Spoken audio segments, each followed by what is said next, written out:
Somewhere in the pine-flecked lowlands of coastal Georgia, there is a plantation that kept its workers laboring for nearly 2 years after the Civil War ended. Not because they refused to leave, not because the law had forgotten them, but because the men who owned the land had made a careful decision.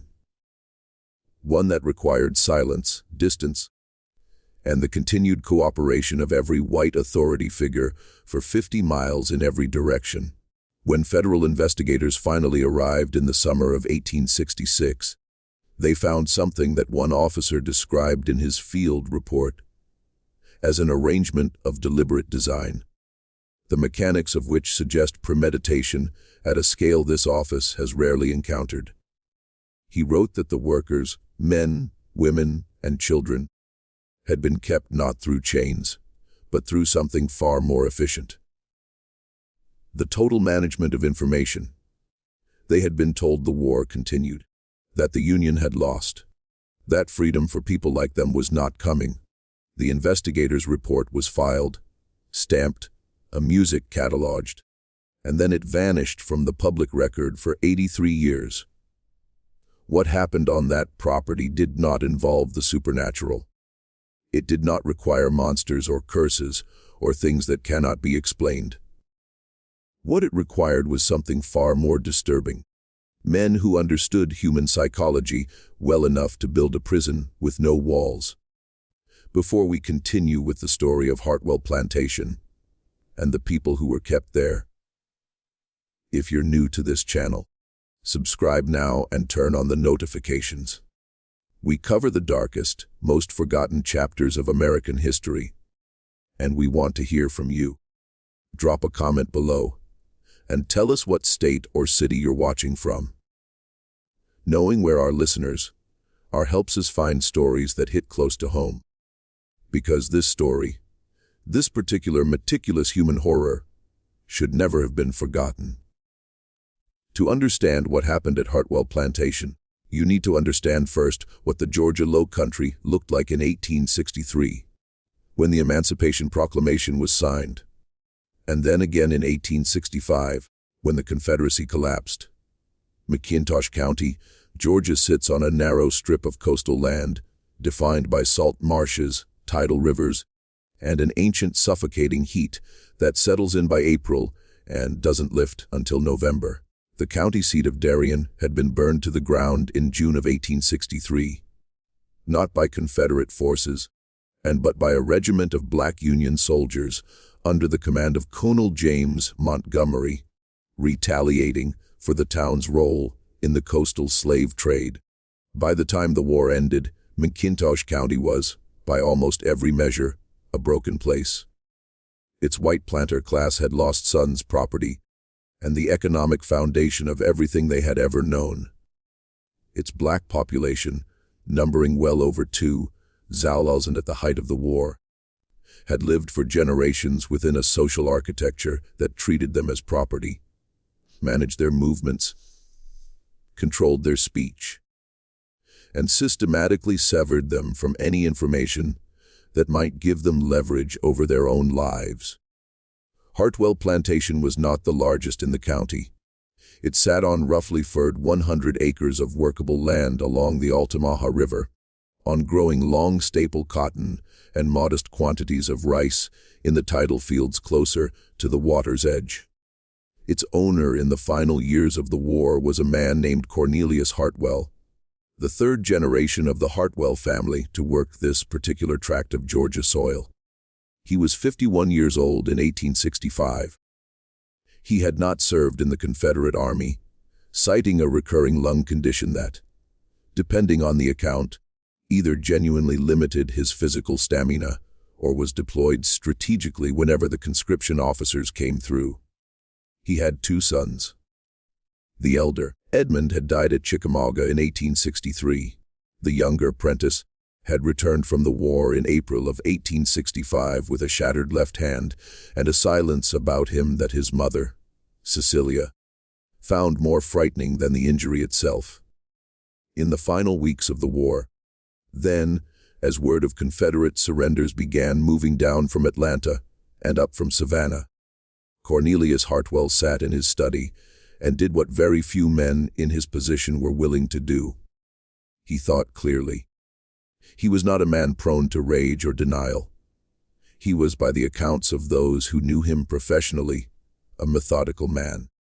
The kind who kept immaculate financial records, who read legal documents thoroughly, who anticipated problems before they arrived, and in those final weeks of April and May 1865, he anticipated a problem that most of his neighbors were too grief-stricken or too furious to think through properly. His problem was labor. Heartwell had at that time approximately 63 enslaved workers living and working on his property. Some had been there for decades, and some were the children and grandchildren of people his father had owned. They ranged in age from children to the elderly, a functioning multi-generational community whose entire life had been organized around the rhythms of Heartwell's fields, Heartwell's schedules, Heartwell's rules, and in a matter of weeks they would be free. What Cornelius Heartwell understood more clearly than his neighbors was that freedom was not simply a moral or philosophical condition. It was a logistical one. It required information. It required the ability to move, to communicate, to verify what you'd been told. And in the Georgia Low Country in the spring of 1865, for people who had been systematically denied literacy, who had no access to newspapers, no contact with federal officials, no way of moving beyond the boundaries of the property without permission, freedom was not automatic. It was something that had to reach you. And reaching you required that no one in your immediate world actively worked to prevent it. Cornelius Heartwell began that prevention immediately.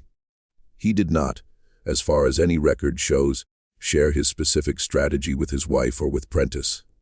He worked quietly. He worked fast. And he worked with a patience that, in retrospect, makes the whole enterprise more disturbing, not less. In the second week of May 1865, approximately 1 week after the last significant Confederate surrender in the Deep South, Cornelius Heartwell gathered the workers of his plantation at the edge of the main yard, the dusty, heat-soaked open area that lay between the row of worker cabins and the barn complex. And he had done this before on various occasions, to announce planting schedules, to address disputes, to deliver warnings. This time, he arrived with a letter in his hand. The letter was real. It bore a genuine seal. But it was not what he claimed it was. He told them that the war had entered a new phase, that Union forces had suffered a catastrophic defeat in Virginia. The details her music were vague, as they were designed to be, and that President Lincoln, facing political collapse, had suspended the Emancipation Proclamation as a condition of a temporary armistice. He told them that the status of enslaved people in Confederate states was legally and officially unchanged. He told them that anyone who left the property or attempted to contact federal authorities would be doing so in violation of existing law and then would be returned by local sheriffs or by Confederate Home Guard remnants till operating in the region to face punishment. He said all of this calmly, with the letter in his hand, held up but not passed around. None of it was true. But for the men and women standing in that yard in the brutal heat of a Georgia May, there was no mechanism available to verify it. There was no newspaper. There was no federal presence within easy reach. The nearest town of any size, Darien, was still functionally devastated, and every white person in authority in their immediate world, the county sheriff, the local magistrate, the plantation overseers from neighboring properties, was, in ways Heartwell had already begun arranging, prepared to confirm his version of events if asked. The workers dispersed hay music back to their cabins in silence. Or in the next morning, they returned to the fields. What happened in the days immediately following that gathering is reconstructed primarily from testimonies collected by Freedmen's Bureau agents in the fall of 1866. Testimonies that were themselves fragmentary, given by people who had been living under sustained psychological pressure for over a year, and who, even in freedom, often struggled to reconstruct the exact sequence of what they had been told and when. But across those testimonies, certain details repeat with enough consistency to suggest their accuracy. One of the workers, a man in his late 30s named August Grover, the name he would later choose for himself, taken from the month of his effective liberation, described the gathering in terms that stayed consistent across two separate interviews, conducted months apart. He said that Cornelius Heartwell had spoken quietly, almost gently, that there had been no shouting, no threats of physical violence, no visible weapons, that the performance of authority had been entirely procedural, a man with a document explaining a legal situation. "He didn't look afraid of us," Grover told the bureau agent. "That was the part that made me believe it. A man who's lying looks afraid of you finding out. He didn't look afraid at all. That composure, that total performative calm, was itself a form of evidence. It suggested Heartwell knew exactly what he was doing. He was not panicking. Trochem musicator, he was not improvising. He had thought this through. And over the following weeks, as summer deepened and the cotton grew tall in the Altamaha fields, he continued to refine and maintain the deception with a precision that bordered on the methodical. To understand how a deception of this scale could be maintained for nearly 2 years, it helps to understand the geography of isolation.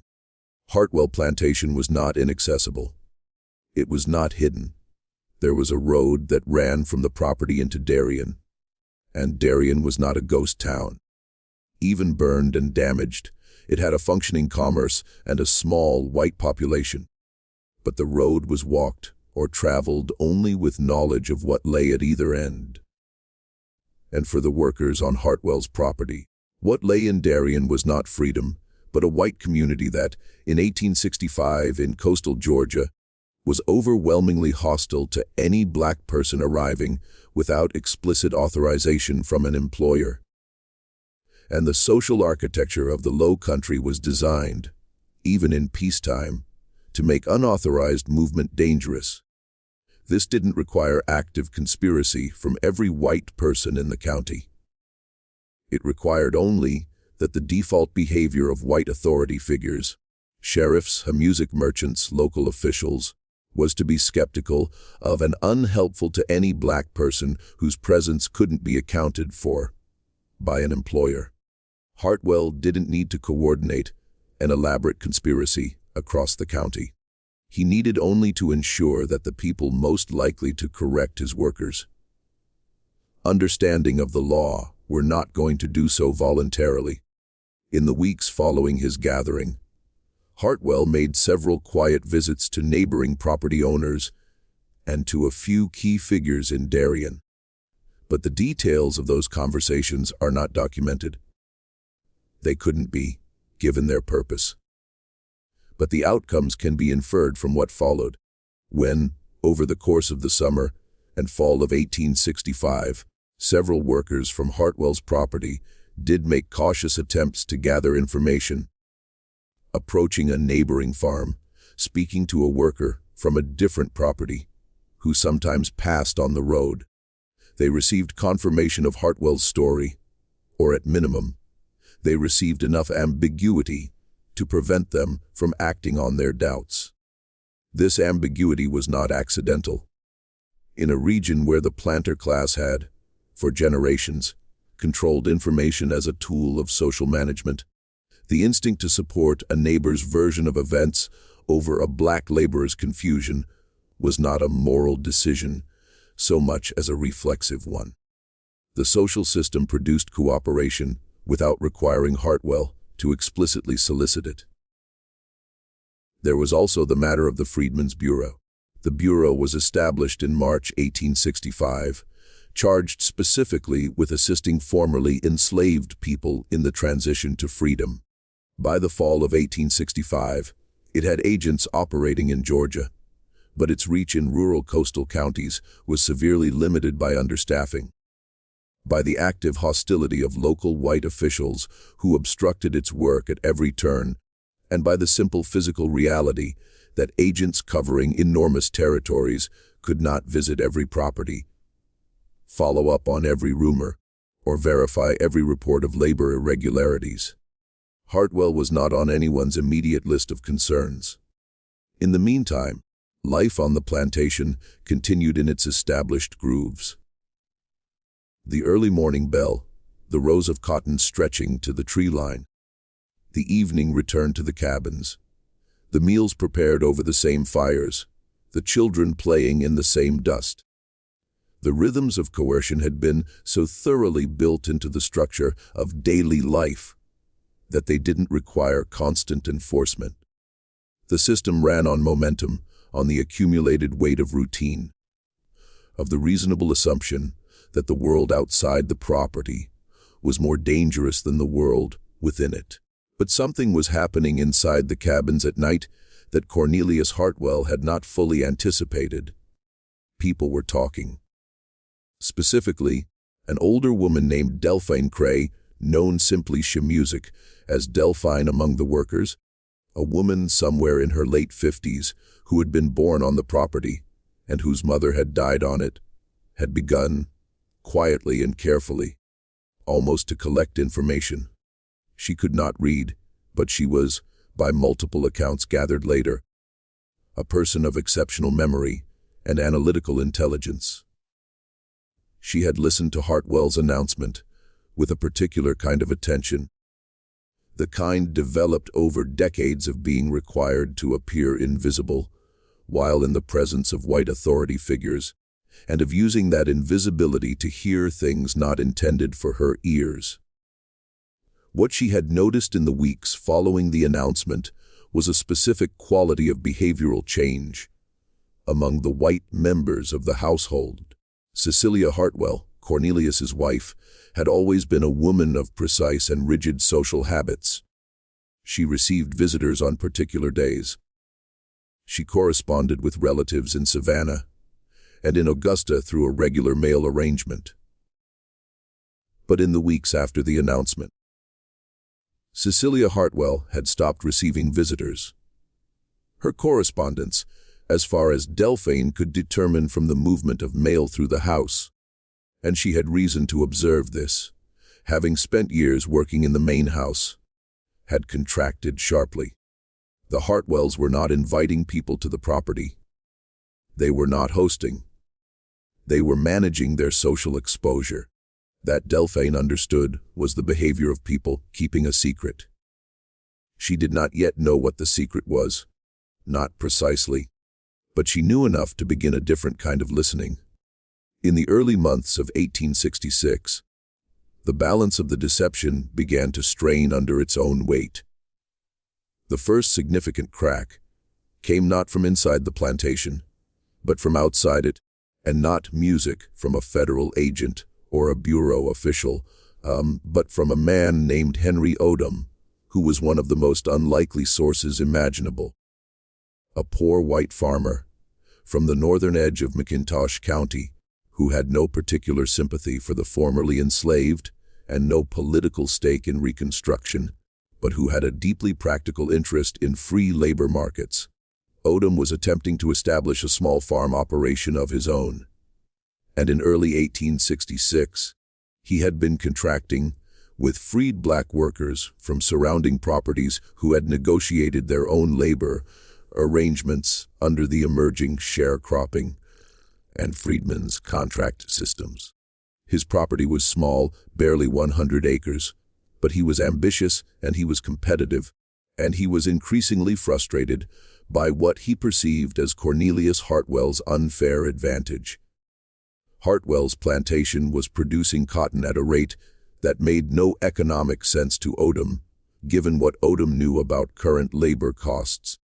Odom was not a man of refined sensibilities, but he was a man who understood numbers, and the numbers coming off Heartwell's property suggested a labor cost that was effectively zero. In the spring of 1866, Odom made a complaint to the County Freedmen's Bureau agent, not out of moral concern, but out of competitive grievance. He wanted an investigation. He believed Heartwell was suppressing the free labor market through some arrangement that constituted, at minimum, fraud. The Bureau music agent, a 26-year-old man from Ohio named James Pruitt, who had been in the county for less than 4 months and was managing an enormous caseload across 3 districts, initially filed Odom's complaint at the bottom of a considerable stack of grievances. It was the sort of complaint he received regularly. White farmers accusing each other of irregularities, often with self-interested motives. And it didn't immediately suggest anything more serious than a contract dispute. What moved it to the top of his attention, about 3 weeks later, was a second report. This one came from a woman who had worked on a neighboring property and had recently relocated to Darien following her own labor contract negotiations. She had, in the process of those negotiations, spoken with a man she knew from her previous property, who had a relative on Heartwell's land. What she reported to Pruitt was not direct testimony. It was relayed, partial, imprecise, but the core of it was this. The workers on Heartwell's plantation did not know the war was over. Pruitt sat with that sentence for a long time. Then he wrote a letter to his supervisory agent in Savannah, a man named Colonel Thomas Hatch, a former officer with a reputation for both procedural rigor and personal impatience, and described what he'd been told. He requested authorization to conduct a formal visit to the Heartwell property. Authorization was granted within a week, but what happened next introduced a delay of nearly 2 months. A delay that, in retrospect, looks less like bureaucratic inefficiency and more like the product of active interference. The day before Pruitt music was scheduled to ride to Heartwell's property, he received a visit from the McIntosh County Sheriff, a man named Larson Gale. Gale was polite, though he was direct, and he brought with him a document, a labor contract, signed by what appeared to be 3 representatives of the Heartwell workers, acknowledging that they had been informed of their status as free persons, Shore K. Snorts George Caesar, and had agreed to continue working for Cornelius Heartwell under a wage arrangement. The signatures were marks, X, beside printed names. They could have been made by anyone. Gale told Pruitt that an investigation of the Heartwell property was unnecessary and would disrupt a functioning legal labor arrangement. He suggested, not threatened, but suggested, that Pruitt's resources were better directed toward properties where genuine violations were occurring. Pruitt was young and he was new to the county, and he was not sure what he was looking at. But he wrote everything down. He wrote down Gale's visit. He wrote down the document. He wrote down the names on the contract. And he wrote down the date on which the visit had occurred and the fact that it had come exactly 1 day before his scheduled inspection. That timing, he noted in his journal, was not a coincidence. Inside Heartwell Plantation, through the late winter and into the spring of 1866, Delphine Cray had been building something. It had no name. It was not organized in any way that would have been recognizable as an organization to an outside observer. It was, in its essence, a network of careful listeners, people who trusted her, people she had known for decades, people whose judgment she had assessed and found reliable. There were 9 of them, varying in age from a 22-year-old man named Solomon Price to an older man in his late 40s named Reuben Tanner, who had been a skilled carpenter before the war and who had, over the years, developed relationships with white tradesmen in Darien that occasionally gave him reason to travel to and from the town. It was Tanner who, in March of 1866, brought back a fragment of information that changed the character of what Delphine was doing. He had been sent to Darien by Heartwell to purchase hardware for a fence repair, a trip that Heartwell had calculated was safe because Tanner's movements in town would be observed, and because Tanner had shown, across many years, a reliable and compliant disposition. What Heartwell had not calculated was that Tanner, in his years of tradespeople contacts, had developed a specific relationship with a black freedman in Darien named Marcus Sewell, who operated a small repair shop on the edge of the burning district. Sewell, unlike the workers at Heartwell's plantation, was fully free. He had been free since February of 1865, had registered with the Freedmen's Bureau, had signed labor contracts under his own name, Troscher Musicatoire, and had been operating his business openly for over a year. When Tanner appeared in his doorway, looking, Sewell would later testify, like a man who had walked out of a time that was already gone. Sewell recognized immediately that something was wrong. The conversation between them was short. Sewell could not risk being seen in extended conversation with a man from a known plantation. The social observation networks of the county cut in every direction, and he had his own business to protect. But he was direct.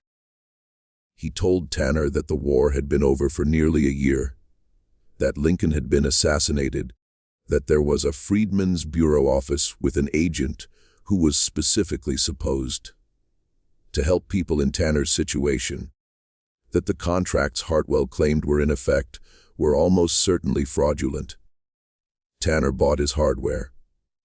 He walked back to the road, and then he returned to Heartwell's property and told no one what he had heard. Not for 4 days. Those 4 days are documented in his later testimony, and they are some of the most psychologically precise passages in the Bureau's records from this period. Tanner described a process of internal argument, of testing what Sewell had told him against everything Heartwell had told them, against the visible reality of life on the property, against every small observation he had made over the past year. He described specific moments of doubt. The way Heartwell's wife had stopped hosting visitors. The absence, now that he examined it, of any Confederate soldiers in the area. The fact that a federal agent had appeared at a neighboring property several months earlier and had not been attacked or turned away by Confederate forces as Heartwell had claimed would happen to any Union presence. He also described something else, something that is harder to categorize clinically, but that comes through in his testimony with striking clarity.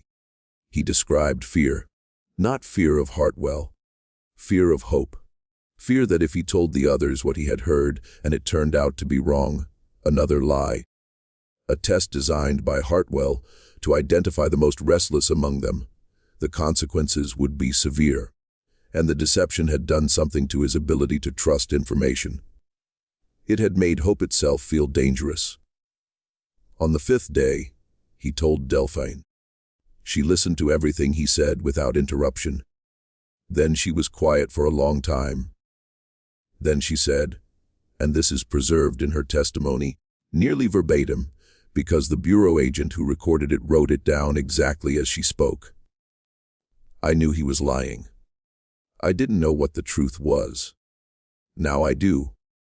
Over the following 2 weeks, with a caution that Tanner found almost physically painful, Delphine and he determined what they were going to do. They were not going to leave the property in a mass action. That was a scenario Delphine had thought through carefully, and it carried too much risk. Not from Heartwell directly, but from the county infrastructure of white authority that had supported his deception. If they moved as a group, they would be visible. They would likely be intercepted. And they had no proof. Nothing that an outside authority would immediately recognize as evidence of what had been done to them. What they needed was a federal agent, specifically They needed the Freedmen's Bureau agent to come to the property, not in response to an outside complaint, but in response to something the agent himself had initiated. And they needed to be prepared when he arrived to speak clearly about what had happened, and to have enough corroborating voices that the testimony couldn't be dismissed. For that, they needed time, and they needed to continue visibly and apparently willingly the routines of the plantation. To continue appearing, much to Heartwell's observation, exactly as they had always appeared. What Delphine and Tanner were doing in those weeks was the inverse of what Heartwell had done to them. They were managing his perception of their knowledge. They were performing a version of themselves that he expected to see. Well, underneath that performance, they were building something that would outlast it. The tension of that period, living inside the deception while dismantling it from within, is almost impossible to fully reconstruct from documentary evidence. But the testimonies from multiple workers describe a quality of those weeks that one of the Bureau agents characterized in his report as an almost unbearable precision of self-control. They kept working the fields. They kept responding to the bell. They kept their faces in Heartwell's presence and exactly as they had always been. And then, in late May of 1866, two things happened almost simultaneously. James Pruitt, the Bureau agent, finally arranged a second inspection visit to the Heartwell property. This time, without notifying the county sheriff in advance. And Cornelius Heartwell, who had maintained his composure for over a year, made his first mistake. The mistake was Prentice. In the 3 weeks before Pruitt's arrival, Prentice Heartwell had been drinking more than usual. He was 24 years old. His hand would never fully function again. And whatever he had seen at the battles, where he'd served, had left deposits in him that he could not seem to clear through any available means. He had always been, by accounts from neighbors and family correspondents, been the less stable of the two Heartwell sons. Impulsive where Edmund had been steady, prone to emotional weather where Edmund had been calm. His father had managed this by keeping him peripheral to the plantation's operations, giving him tasks that were meaningful enough to occupy him, but not consequential enough to endanger the more delicate aspects of the arrangement. In the first week of June 1866, Prentice got drunk in the evening and walked to the worker cabins. He didn't intend to reveal anything. He wasn't carrying a confession. He was carrying instead a grievance. The specific whiskey-fueled grievance of a young man who had given something enormous and received nothing useful in return. He wanted someone to acknowledge that the world had been destroyed and rebuilt wrong. He wanted someone to listen to him without the composed and measured responses his father required of all household interactions. What he said to the two workers he found still awake outside a cabin near the road was not a direct admission. It was fragmented, emotional, largely incoherent, but within it, repeated in different forms, was a phrase that both workers later testified to clearly. "You all don't even know what you are now. You don't even know." They did know, of course, by then. Delphine's network had spread the information carefully to every adult on the property over the preceding weeks. But they gave Prentice nothing. No reaction, no question, no indication that his words had landed anywhere significant. They listened with the faces they had practiced, and when he finally wandered back toward the main house, they sat in silence for several minutes before one of them spoke. Solomon Price, the youngest member of Delphine's network, had witnessed the conversation from inside the cabin through a gap in the planking. He went to Delphine before dawn. The next morning, James Pruitt arrived at Heartwell Plantation with 2 accompanying officers and a mandate from the Savannah Bureau office that was, this time, not easily set aside, Cornelius Heartwell met them at the road. He was, as all accounts agree, entirely composed. He invited them onto the property, offered them water, presented the labor contracts, including the one with the X marks, that Sheriff Gale had shown to Prewitt months earlier. He spoke about the challenges of the transition period, about the importance of maintaining agricultural productivity in a disrupted region. Orham clears throat about his respect for the legal process and his full cooperation with Bureau oversight. Prewitt listened to all of it, and then he asked to speak with the workers directly, without Heartwell present. That was the moment.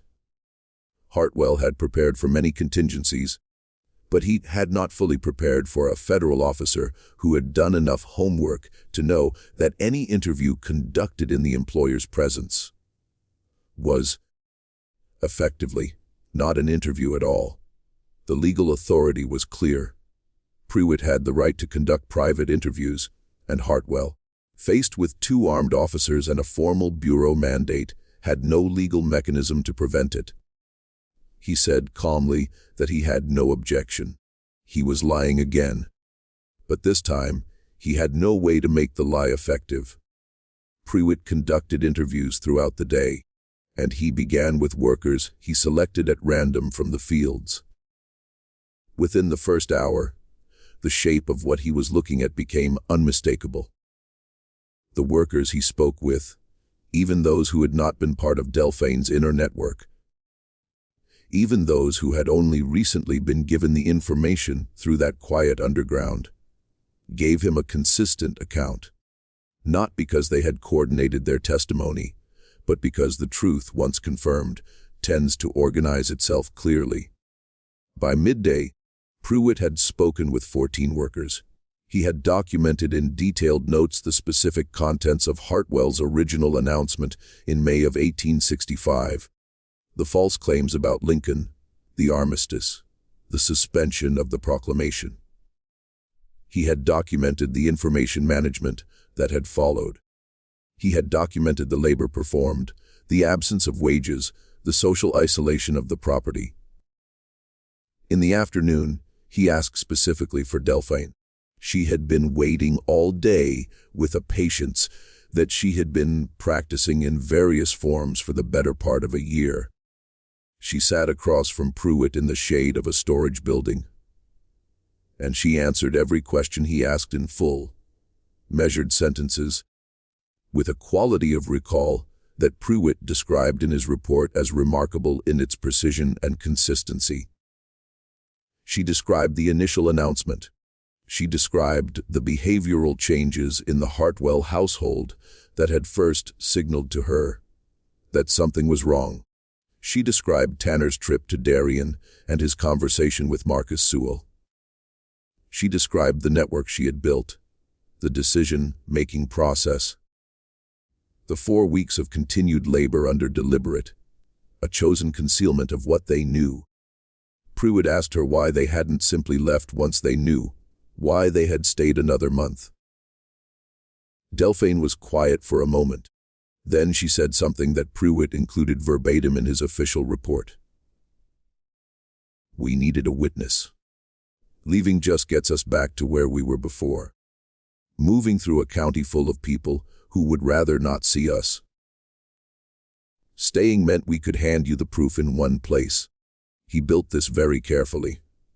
We needed to take it apart the same way. Prewitt sat with his notes that evening and wrote a 22-page preliminary report. He listed the names of every worker he had interviewed. He listed the specific false claims Heartwell had made.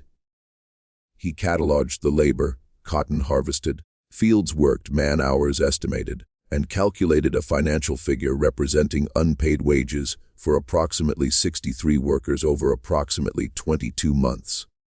The number was substantial.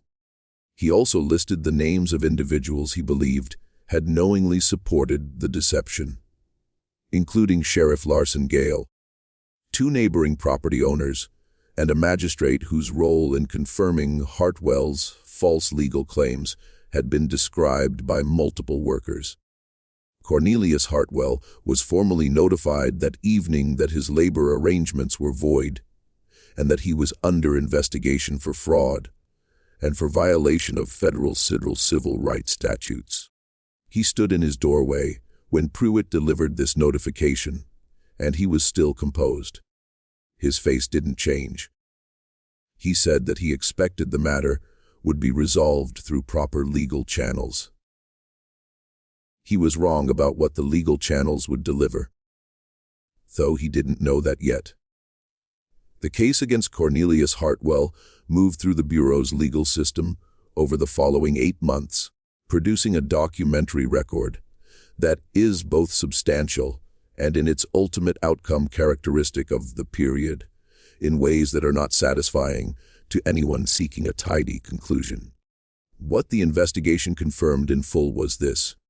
For approximately 22 months following the end of the Civil War, 63 men, women, and children had continued to labor on Heartwell Plantation under the sustained, deliberately maintained false belief that they were still legally enslaved.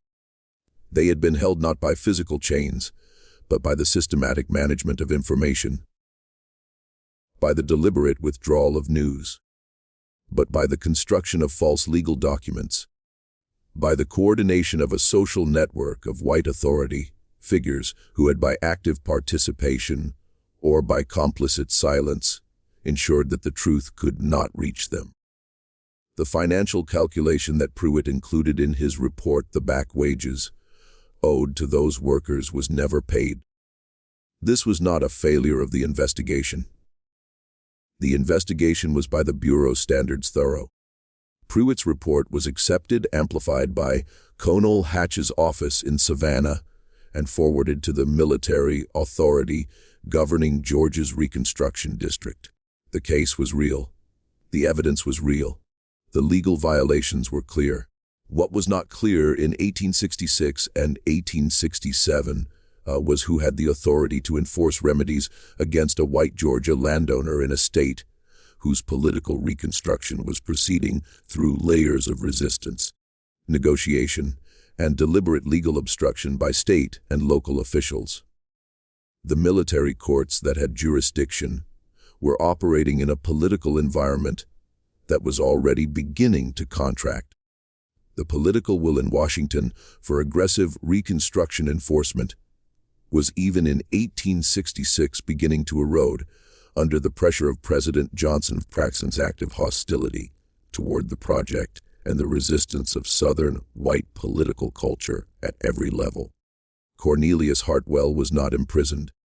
He was assessed a formal penalty, a fine the amount of which was set at a level that represented a fraction of what the unpaid wages would have totaled, and which was itself subject to a lengthy appeals process that further reduced its practical effect. Sheriff Larson Gale was removed from his position by the military authority overseeing Reconstruction in the district. One of the more tangible outcomes of the investigation, he was within 2 years restored to a similar position through the normal mechanisms of Georgia local politics. The neighboring property owners and the magistrate listed in Pruitt's report were investigated music and found to have provided in the Bureau's careful legal language material support for conditions constituting involuntary servitude through deliberate misinformation, a finding that resulted in formal letters of censure filed in a federal record that, within a decade, no one in McIntosh County was actively maintaining.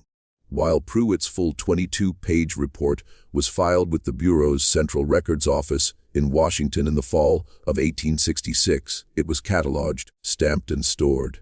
In 1872, when the Freedmen's Bureau was formally dissolved by Congress, its mission declared, with considerable political dishonesty, to be essentially complete. Its records were transferred to the War Department. They sat there organized but largely unread for decades. In 1949, a historian named Marion Calhoun Hess, researching Georgia Reconstruction labor practices for a book on the sharecropping system, found Pruitt's report in a box of transferred bureau documents at the National Archives. She recognized immediately what she was reading. The book she published the following year included a chapter on Heartwell Plantation that is still to this day the most detailed secondary account of the case. Her work generated a brief period of scholarly attention and then receded as academic work on specific Reconstruction-era cases tended to do into the specialized bibliography of a field that the general reading public did not then, and has not since fully engaged with. The workers themselves, the 63 people whose lives were suspended in that deliberate historical pause, dispersed after the investigation was concluded. Some went to Darien, some went to Savannah, some left Georgia entirely, joining the early streams of black migration to northern cities that would, over the following decades, become one of the defining demographic movements of American history. Delphine Cray went to Savannah. She settled in a neighborhood near the waterfront, again a boarding house, run by a woman she had known slightly before the war. She lived for another 11 years. She never learned to read, but by multiple accounts from people who knew her in those final years, she was a woman of formidable presence. Someone who listened with unusual attention, who asked questions that seemed simple and turned out not to be, and who had a specific, sometimes unsettling habit of identifying when the people around her were not telling the truth. Reuben Tanner settled in Darien, working again as a carpenter. He and Marcus Sewell, the freedman, whose brief conversation with Tanner in the hardware shop had been the original crack in the deception, established a working relationship that lasted years. Whether they ever spoke specifically about what had happened, there is no record. Solomon Price, the youngest member of the network Delphine had built, made his way eventually to Philadelphia. He lived until 1921. He left no published memoir, but a granddaughter interviewed in the 1970s as part of a local oral history project described him as a man who had very strong feelings about who controls what you know. She said he had told her more than once that the most dangerous thing that could ever be done to a person was not to hurt them. It was to manage what they believed. If you can do that, she quoted him saying, you don't need anything else. Cornelius Heartwell died in 1879 of the lung condition he had always claimed to have, which turned out to be genuine after all. Prentice Heartwell sold the property in 1883. It passed through several owners over the following decades in its history as a Reconstruction-era fraud case, largely unknown to those who worked and lived on it afterward. The land is still there. The tidal fields along the Altamaha still flood in the same seasons. The pine-flecked lowcountry still holds its heat until November. What happened on that property was not a mystery in the sense that most mysteries are mysteries. Something unknown, something requiring supernatural explanation, something beyond the reach of human comprehension. It was in every way entirely comprehensible. That is perhaps the most disturbing thing about it. A man looked at a community of people, assessed what they knew and what they didn't know, calculated what it would take to maintain a specific gap in their understanding, and then did it, quietly, methodically, for nearly 2 years. And in the machinery that made it possible, the social architecture of a post-war southern county, the information isolation of an isolated rural community, the institutional indifference that filed a federal report and then lost it for 83 years. That machinery was not unique to Heartwell Plantation. It was the ordinary infrastructure of a particular American world at a particular American moment. Heartwell didn't build it. He just knew how to use it. This mystery shows us something that has no comfortable resolution, that the most efficient forms of control never require force. They require only the careful management of what people are allowed to know. The chains that held those 63 people in place from May of 1865 to June of 1866 were made of nothing but information withheld with precision. What do you of this story? Do you believe everything has been revealed? Or do you think there are layers of this that even the investigators never fully uncovered? Leave your comment below.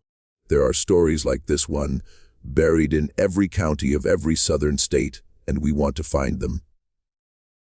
If this episode gave you chills, subscribe, hit the notification bell, and share it with someone who cares about the real history of this country, the parts that don't appear in the textbooks. See you in the next video.